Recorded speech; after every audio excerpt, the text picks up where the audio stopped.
If you want to participate, contact me at ordinarywomenpodcast@gmail.com.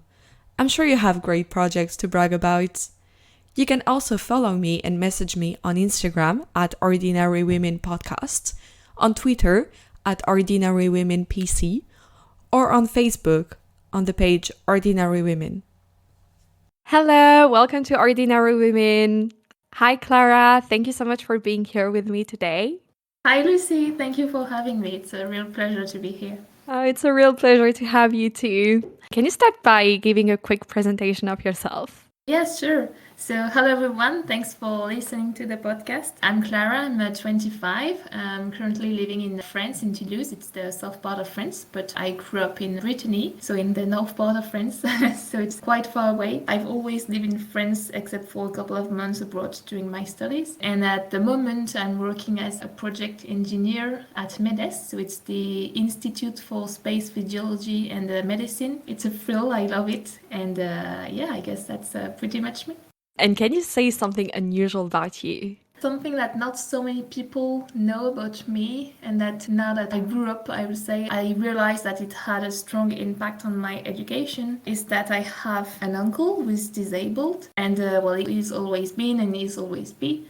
And when I was a child, we were, well, often going to see him. And for me, it was normal as a child, because when you're a child, you don't realize what's normal and what's not normal. And so I think it had an impact on my education, because when I was thinking about the question, what is unusual about you? Usually people would say that I'm optimistic. And whenever I'm facing something bad in my life, I'm always trying to balance it with, am I healthy, or the people that I love healthy?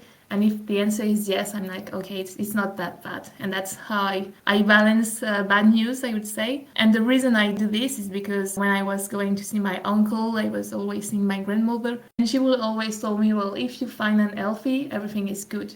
And I think that now I realize how much it had an impact on my life, knowing that being disabled is very hard, and it's hard also for the family. And so you need to take care about your health, because it's super important. Yeah, that's such a great message to always keep in mind. Like, if you're healthy, everything will work at some point. Yeah, thank you so much for sharing this. Because here we talk a lot about being a woman. I would love to know if there was an event in your life when you realized you are a woman.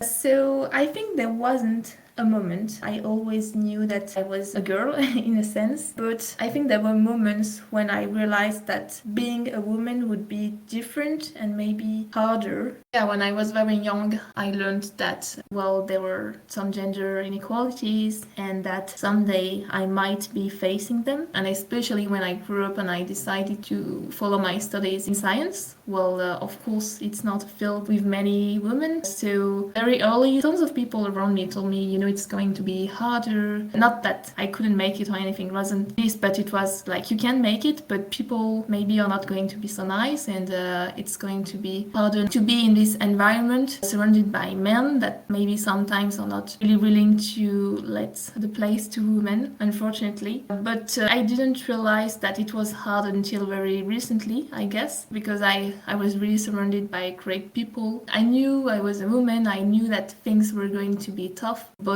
I realized until very recently that, well, it's the case. It's tough to be a woman in this sector. Oh, really? Was there something particular that happened? Well, if we talk about what I did, I remember that when I decided to choose science in high school, and I was going home with my mom, and we were in the stairs, and I told her, well, this is it, I'm choosing science. And by the way, I'm so grateful for my parents, because now I realize that they never questioned it. It was always my choice, and I realized how lucky am I. But my mother told me straight away, well, it's a great choice, and we are really supporting you, but you have to know that your father and I, we are not in science, so we are not going to be able to help you. And that's the first moment in my life I knew that I had to do it on not myself, because I didn't do it myself. Of course, they were supporting, but that it might be harder than I thought. And so I decided to pursue in science, and I loved it. And so I did an engineering school, and I was really happy about it. But still, in my engineering school, we were like 40% of women, so it's quite a lot for engineering. I was naive, I would say, saying that yes, we are a lot of women. Maybe it's not that bad being a woman in science and in STEM. And then after my engineering degree in mathematics, I decided to pursue in space systems, so in the aerospace sector. And there were very, very few women. And this is where I realized, okay, so now I'm in the game. And for sure, there are not so many women, so maybe it's going to be harder, but still it wasn't. So last year, we did a student project. We were 6, and 2 of us were women, and I was the project manager. It was a really good opportunity for me to manage a project, even if it's a student project. It was really, really incredible. We were located in a center for startup, for projects, and one day there was the open day of this innovation center, let's call it this way. So people were coming in and out, they were asking about the projects, so we were presenting ours. And at some point, I remember he was a journalist, and the guy said, well, it's such a great project, and it's incredible to see students doing this project, and I'm wondering who's the man leading the project. And I was like, in my head, I felt, well, it's me and I'm not a man. And why are you even asking? Why should it be a man? I didn't know how to answer. And fortunately, one of the guy in the team, he stood up and he said, well, in the team, the project manager, she's a woman, and it's Clara. Now I'm letting her speak. And I'm so grateful because I was so shocked in a way that even they're asking, you didn't even consider that a woman could be leading this project. So it was so, so shocking. And I was so grateful for the team because they were all looking at me and kind of admiring that it was me. And I'm not saying that it's not because you're the project manager that you're the best person in the team and that you're working harder. It's a team. So of course, everyone had a different role. But of course, it's like incredible that this man couldn't even stand that a woman could be leading the project. Shocking. Like to the point of asking the question as if it was an Yeah. evidence. That's It was like so crazy. Who's the man behind it? I was like, really? oh my And god. yes, I think at that moment I realized, okay, so this is it, and I'm actually facing it because everyone is telling you that it's harder being a woman in the space sector, and I always thought, well, I'm going to be just fine. And for the first time, you have someone that is doubting about you and about your abilities. It's hard. It's hard.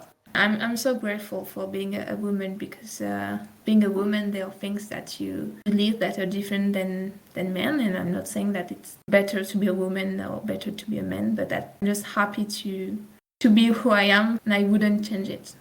Ah, that's great. Cool.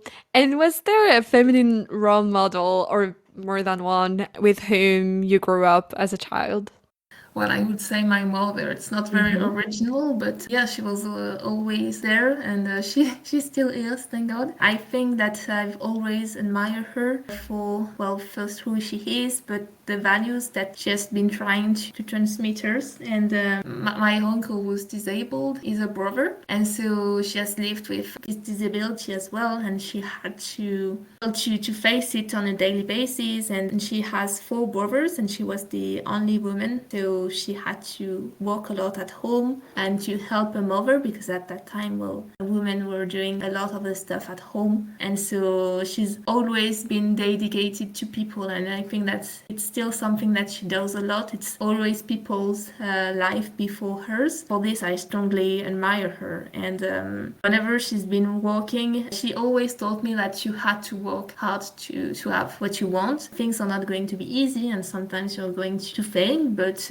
if you've been trying, then it's not failing because at least you've been doing your best. Yeah, I think she taught me some great values, and I'm very grateful for it, and I'm very grateful to have her in my life. Ah, that's so great to hear. I mean, I know her, so I know that she's a great person. So yeah, definitely. And who would you say is or are your current female role models now? Well, I have a lot of role models at the moment, especially in my field, so in the space field. So there is one that is coming to my mind is Laura André-Boyer. She's an astronaut instructor. She's working at the European Space Agency, and well, I've been talking to her a couple of times, and it's always great to hear from her. She just inspires me because she's doing many different things, and she's working a lot. I think that's what I'm admiring the most, is that she's working hard and she's succeeding, of course, but she's always very humble, and that's what I'm admiring. And then there are other people that I'm working with, and well, I think later we'll be talking about projects, but the project I want to talk about is a group project, and in this group project we are many women. All of them are an inspiration on a daily basis. I think what I love is that, well, we are almost the same age, and we are having very similar positions, and we are seeing each other quite a lot, but still I'm admiring them. They are my role models. You know, you don't have to be like 40 and to be a director general of whichever company to be a role model. Like sometimes just being an ordinary woman in a way, then you can be a role model for anybody. And I have lots of role model at the moment, and most of them are women that I'm working with on a daily basis. That's so nice to have them in the work environment. That must be like so inspiring to see them every day. What do you think they teach you or they've taught you so far?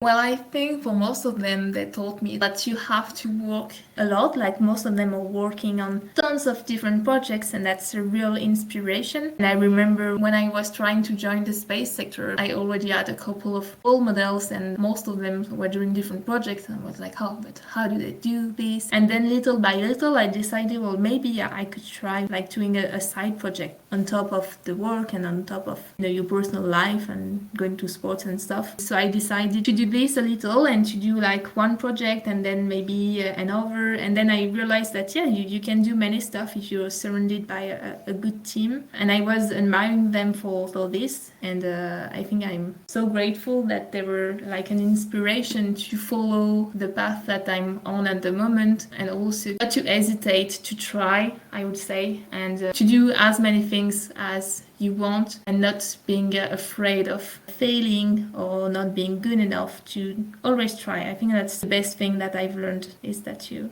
have to try, and maybe you will succeed, and if you're succeeding, then that's the best moment.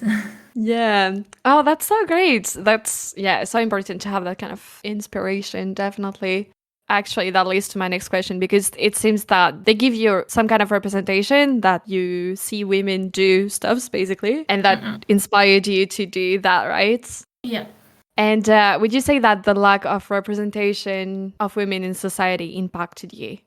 Well, I don't know. I think yes, a little, but as you said, like many role models that I have are inspiring me to do what I do. But I think what I was lacking when I was younger was to know that there were tons of possibilities. And I was lucky enough to be in a family where, as I said, I could choose what I wanted to do. And I was also lucky enough to be in a school where we had many different options, many different career choices in a way. But I was always choosing the thing that I liked, but that also seemed easy. I was never taking any risk. And when I was 21, I was in the school of engineering, and I didn't know what to do, and I was kind of lacking inspiration in a way, because there were like many different choices, many different areas you could work on, but there were too many choices. I didn't know where to go, and I wanted to find something I would be passionate with. And then there was also the Proxima mission, so it was the mission of Thomas Pesquet's first flight, and it was a great inspiration for me. And I remember that I've had an interest in space when I was little, but when I was in high school I was not passionate with space, but I had an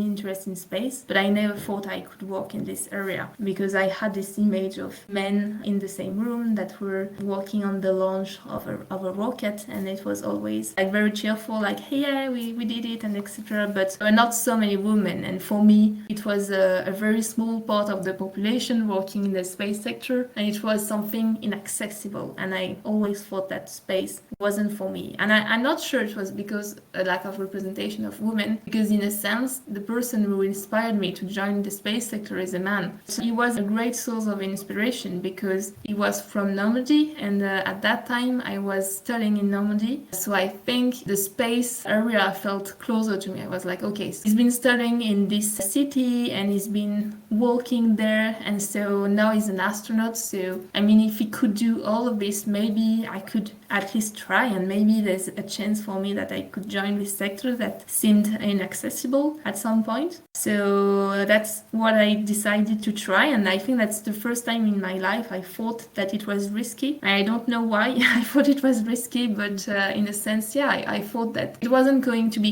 easy and maybe I would fail. And even my parents, I think they had some doubts at some point that it was so different because we knew nobody working in this sector and it was not usual to them and either to me. So I'm not sure that the lack of representation of women had an impact on me being a child and thinking that I can join the space sector. But I'm pretty sure that if I knew that there were more people working in the space sector and probably more women, I could have at least imagined joining it.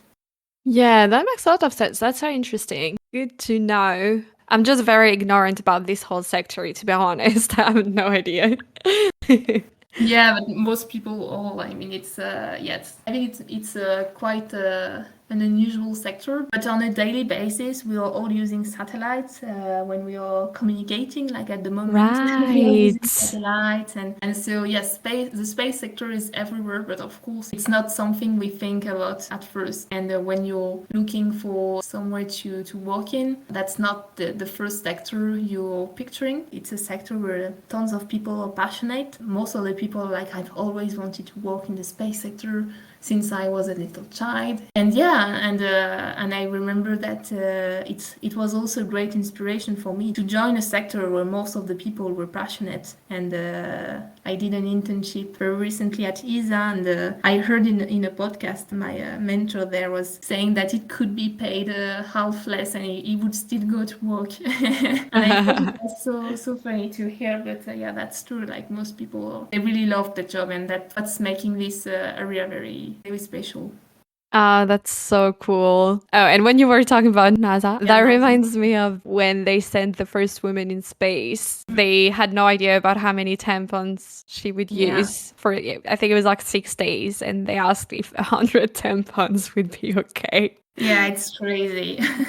Yeah, I think it was, I don't know if it was the first woman or not, but yeah, it was during a space shuttle mission. And yeah, I remember like the numbers were incredible. And because like all the people working in this sector were men mostly. And so no one had any idea of how many tampons you would need. And still today, I mean, period in space, it's quite something that we don't know about it. And I think when you're a woman astronaut, you are given the choice of either you can use some medicine to stop the period so that you won't bother with the period during your space flight, but you can also choose to have them. But there are not so many studies, and because in space, due to microgravity, the fluids are acting differently. And well, it's still a bit of an unknown what's the impact of microgravity on your period. And yeah, about the gender factor in spaceflight, it's still something that there are a lot of unknowns, and especially because there are much less women that are astronauts than men. So that's a real problem. Oh, wow. I didn't know it was that important. I hadn't realized, but yeah, definitely. Do you know if there are any studies being conducted about that now? Well, that's a tough question. Like, there are many different ways you can do studies, but if we talk about space flight, well, first astronauts, when they are in space, like sometimes there are experiments on their body. And so because there are less women, of course, we have less data about women. So it's a real problem because if you're testing, well, not medicine, but usually we are testing what we call countermeasure. So it's to counteract the reaction of the body in space due to microgravity, and most of the time it can have an impact on Earth. You know, if you want to test something, you need to have a good representation of Earth and of the people that are on the ground. And the fact that there are less women, then it's a real problem. But at the moment, just for comparison, because there are also ways of studying the impact of microgravity on the body on the ground. And the place I'm working in, so it's the Institute of Space Medicine and Physiology, and we have a space clinic, and we are doing some clinical studies. And at the moment we are doing one. It's called a dry immersion. So it's a huge bath where you have some water, and then there is a blanket. So it means they are on the water on the blanket, but they are dry because there's the blanket, so they are not touching the water, and they are staying there for 5 days. It's a good representation of microgravity because then they are not wearing their own weight, and there's still the gravity, but they are floating for a couple of days. So for a couple of days we can see like a lot of similarities with what happens to the body in space. And as it's on the ground, then there are many doctors, and we can test many different things, take the blood, etc. And at the moment, there is a study with only women that is happening in my company. So there are 20 women that are undergoing these studies. And actually, it's the first study with only women in Europe. So, Really? it's kind of shocking that it's the first one. But in a way, I'm really proud that it's in my company. But it's really shocking knowing that it's the first one. And No, there are not so definitely. many studies on men as well, because it's very specific studies, but first one in Europe. So yeah. Oh, wow. But yeah, so there are studies at the moment, and this is one good example, but that's still a major issue. And even for longer duration space flight, if we were to go back to the moon, we are going back to the moon. And even when we are thinking about Mars, there are a lot of unknowns, and especially about women. So that's a real topic in human space flight.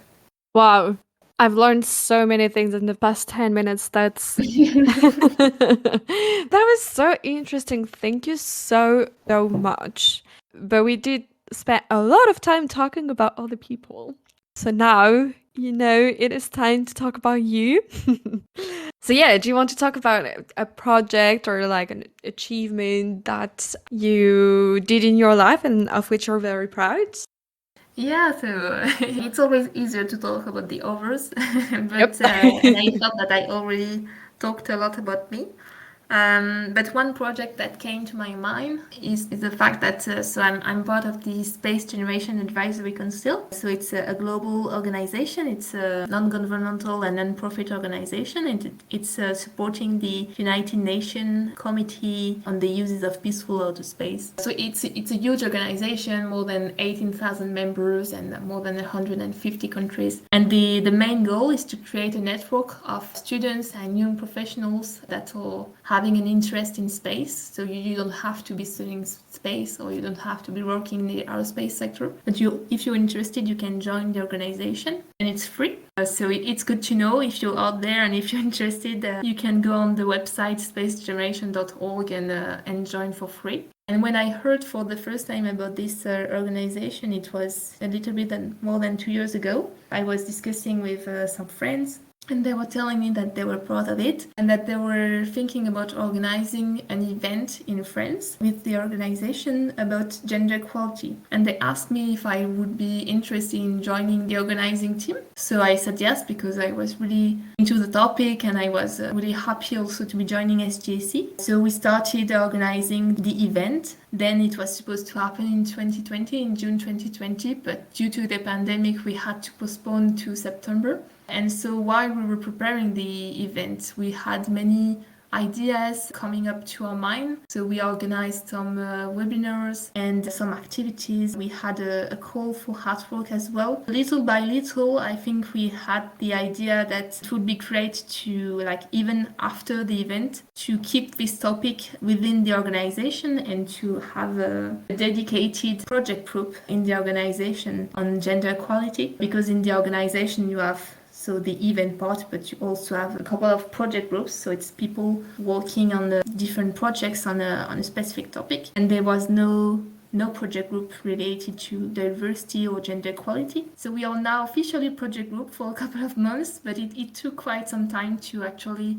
become one and to be official. But we are really happy about it. Yeah, that's a project I wanted to talk about, because, well, first, I love HJC and I love this project group. It's, as I was saying earlier, there are many role models that I'm working with on a daily basis, and a lot of them are in this project group as well. So what we're doing, maybe to give a better idea, we are working on long-term activities, and there are different activities. So one of them is something that is related to what we were discussing earlier, is trying to increase the data on gender, to have more scientific experiment with data about women. Another activity that we are doing is to have a more diverse pool of astronauts. So for instance, earlier this year we organized a series of webinars because there was a call for astronaut candidate by the European Space Agency, and we were trying to encourage more women applying. And another project that we are working on is to educate children at school, because, we think it's very important, and this is where it all starts. So trying to go in schools to encourage children, but also to work with the parents to let them know that space is open and that they can follow this path. It's not unusual, and there are many different jobs that you can do in the space sector. Then there are many other activities. Most of them are about communication, trying to communicate about, first what we do, but also what we do in the space sector. And that's taking some of my time, but I'm loving it. So that's why I wanted to talk about this project. That's so great and so inspiring. It's so important. Yeah, definitely. How long did it take you between the first time you thought about it and when you actually started the first steps? You say that it took quite a while, right, to have the status?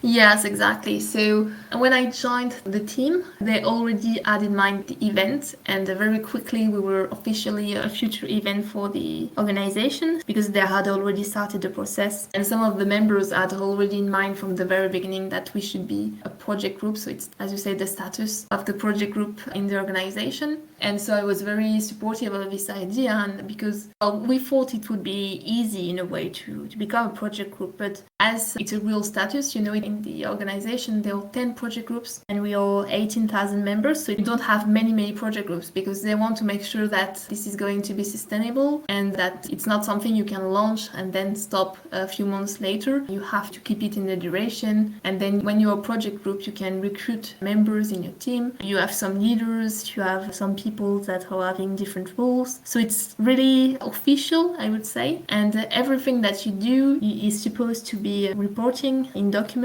that you're sending to the organization on a yearly basis, and then they're presenting the output of what you've been doing to the UN. So it's a huge thing, and that's why it's important to present it. And when we were applying to be a project group, it was harder than we thought, but also because we had to consider many different things. So I think it took almost 2 years, I would say, to officially become a project group. But in the meantime, we were preparing for the event. So during a year, we were organizing the event. And then right after the event, we really started focusing on trying to become a project group. So we had started before, we had already talked about it with the people leading the organization. But then after the event, we started writing a proposal and preparing our main ideas and trying to structure what we had in mind on paper. So it's not always easy, but it's a good exercise. And yes, it took a long time, but as I said, it's because it's a huge organization, and that's why we had to face different steps before officially becoming a project group. But now we are one, so that was a real achievement for us, and we are really proud about it. And I remember when we started thinking about being a project group, something we wanted was to officially present the work that we do in front of the United Nations, and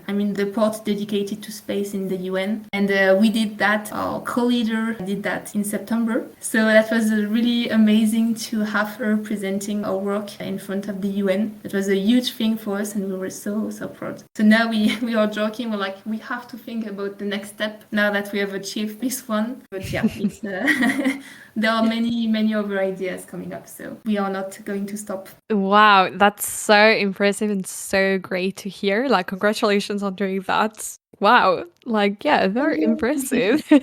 What makes you personally proud of being part of this project or this project that you're conducting? Well, in a very selfish way, I would say, what I realized and what I didn't know is how much I would learn by just being part of the team. It's not about teaching other people how space is important and how gender equality is important in the space sector. It's also about what you're doing on a daily basis, the fact that you're talking with people that are not sometimes familiar with the space sector, or that sometimes they don't realize how gender equality is important, and the fact that you have to explain it. Then I learned a lot, and the project I was talking about earlier, like the fact that we're going in schools. So I did that last May. I went in a school near to my home. It was a very small school, 15 to 20 pupils between 7 and 10 years old, and that was the whole school. So really, really small school.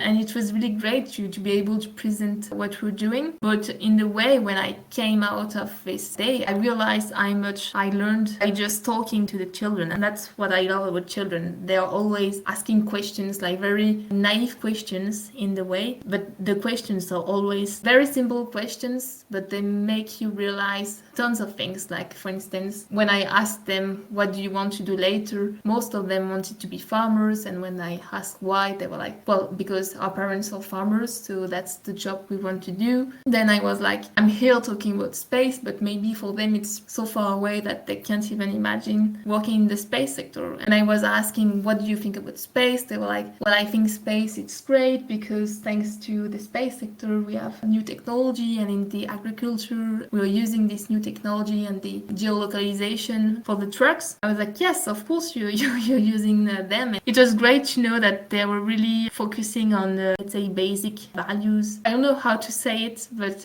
you learn a lot by just being part of this project. Yeah, like really everyday life. Because I guess like Yeah, exactly. no one goes every day to space.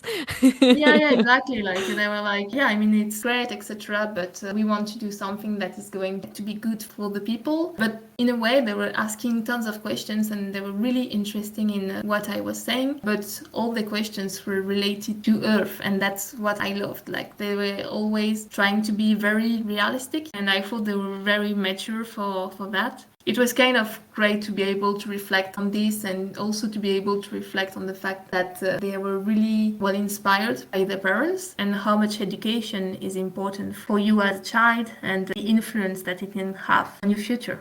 Yeah, no, definitely. And who knows, maybe in 20 years, I'll interview another person who'll say that you were their inspiration that day. Yeah. We never know. Yeah, that sounds very inspiring, even if not especially for you. Yeah, and that's what I love about this project group at large, being part of HJC. You learn a lot by just doing stuff, and it's a great source of inspiration as well, to know that, well, you're doing things for the others, because I mean, I know when we are organizing a webinars, we are of course hoping that people will listen and will watch the webinar, but while organizing it, looking for people to participate in the webinar, preparing questions for the speakers, then you're doing some research and you're learning a lot, and that I'm very grateful for this. Yeah. And were there any challenges that you faced and that you didn't expect to face? Not that I can think of directly. I think, yeah, the biggest challenge was the fact that as SGAC is a huge organization, everything takes longer because you have to go through a process. But the great thing is that there are always some members in the organization that are helping you in your projects, and that are being an advocate for your work. So it's nice to have them. I think we had some challenges, and I had some personal challenges as well, but not something huge or something that was really unexpected. So we had some ups and downs, but I guess that was something that we knew that it would happen. But if we come back to the very first activity of this project, was to organize the event. And of course, the biggest challenge was to organize it during the pandemic. So that was unexpected. But once again, we were a team, and so we faced it as a team. We learned a lot by just trying to think differently. I remember during the event we had to place people on tables specifically, so that if one person would have COVID after the event, we would know exactly where this person would be seated. Right. So it was not, it was like not so great. It was just during the meals, like during the day, people could go wherever they wanted to because they had the mask. But Right. Yeah. during meals as you're removing the mask. And at that time, the vaccine was in progress, but no one had the vaccine. So we had to make sure that the event would be safe enough. And so one way to make it safe, we thought we have to really know exactly what the people hold. It's supposed to be a networking event, and we are forcing people to sit next to other people, so it's not that great. But then we were like, okay, so we are going to have different tables instead of just having people standing and eating the meal while being standing. Someone had the idea in the team that we would name the table after a woman in space. So we had the Maya Jemison, so she's the first Black astronaut who went into space, and then there were other tables and all had a name after a woman. So it was a great idea, and everyone was like, oh, where are you seated? I'm this person. And so on the table there were the biography of the woman, I think, and then there were also a couple of questions. We did a quiz to make things a little bit more funny, to try to mitigate this drawback that people had to sit at a specific position. Yeah, I think it was inspiring trying to figure out how to make this day a great day, even though we had to make it safe, and that was of course the top priority. Yeah, that's so great. So many new ideas that you wouldn't have thought about otherwise. Exactly, yeah. And was there something easier than you thought would be? Well, I remember when I was asked, do you want to be part of the team and to organize the event about gender equality in France with HGSC? So at that time, I wasn't part of the organization, so I didn't know what it was. And I said yes, and I thought it would be easy. And then little by little, I realized that it was a huge thing and there was a huge process to organize the event. And I was like, oh my God, I mean, what did I do? It's going to be so much work, and maybe I won't have time and so on. But then it was much easier than I think, because of course we were always a team and I was never alone. So on my side, I was working with another man. The two of us were responsible for the logistics of the event, which is quite an interesting part of the event, to organize the logistics. And we're also in charge of the delegates, so the people coming to the event. So it was a lot of work, but as we were two, there was always one of us able to do the work, and we were very supportive. And yeah, it was much easier than I thought it would be, because at first it seems like a huge thing, and then you take everything step by step, and if you're surrounded with great people and with great energy, it's always easier. Definitely. That's such a great message. So great to hear about all of this. I don't have any more questions for you, but maybe there is something else that you would like to say.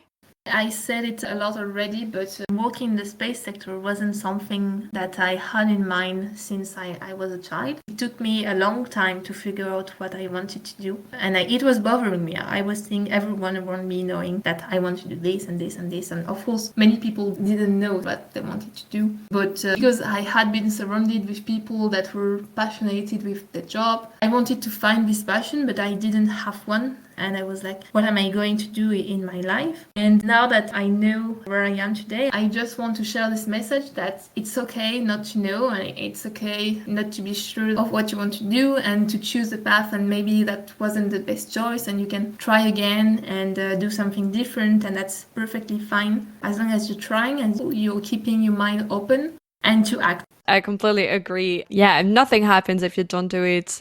Thank you so much for all of this conversation. It was so interesting. I am so ready to geek out on spatial stuffs now. But yeah, I had such a great time with you. Thank you so, so much. Thank you for the invitation. It was a great pleasure to be on this podcast. Oh, thank you so much for coming. And as the guest of the podcast, you have the last words. So the mic is yours. Yeah, the only thing I wanted to share maybe was that we are talking about gender equality in this podcast, and it's very important, and I think everyone can have an impact. It's up to you to, encourage a woman around you to look after a job or to do something that she wouldn't do. Just act. The very little that you're doing is already much more than not doing anything. So I would encourage everybody to do as much as you can, knowing that it's not taking too much time to just say a woman that you like that she's doing great, or that she's an inspiration to you. It's always good to share this.